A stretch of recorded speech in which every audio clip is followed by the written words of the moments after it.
Sunil music centre, Balarahi, Madhubani, Bihar.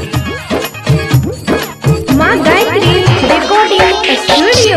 आपका क्या नाम है? कपिल कंगारू नाम है। कपिल कंगारू आपका क्या नाम है? कपिल कंगारू नाम है। कपिल कंगारू नाम है। कपिल कंगारू नाम है। कपिल कंगारू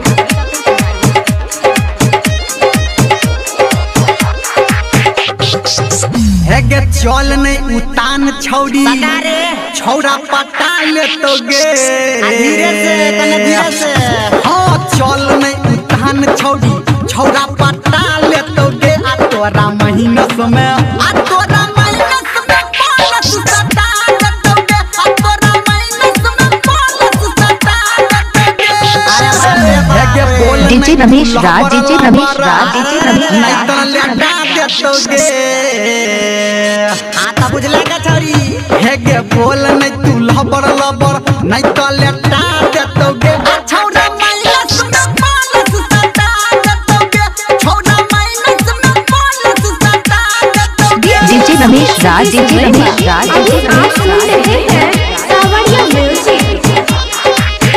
होटा लाली लगाबै छौरी भोरे भोरे खेजर लबली लगाबै छौरी भोरे भोरे होटा लाली लगाबै छौरी भोरे भोरे खेजर लबली लगाबै छौरी भोरे भोरे। आपका गांव कहाँ है? राधनपुर। पहिरै ड्रेस छौरी सटल सटल नीचा से जींस एकर फटल फटल पहिरै ड्रेस छौरी सटल सटल नीचा से जींस एकर फटल फटल। आपका गांव कहाँ है? राधनपुर के छौड़िया रे मेरा हरिया में नहीं रे आ डीजे वाला छौड़ा तोरा खूबे है गई मिसतो आ टिपतो के छौरी टिपतो हई अनहदिया में छौड़ा खूबे टिपतो टिपतो के छौरी टिपतो हई डीजे वाला छौड़ा खूबे टिपतो। अरे रे रे हेगे लागे छातू चिकन चाकन नून चटा देतो गे हेगे लागे छातू चिकन चाकन नून चटा देतो गे आ छौरा महीनस में आ छौरा महीनस में पालस सटा देतो गे आ छौरा महीनस में पालस सटा देतो गे। राम प्रवेश दीवाना, राम प्रवेश दीवाना, निर्मलिया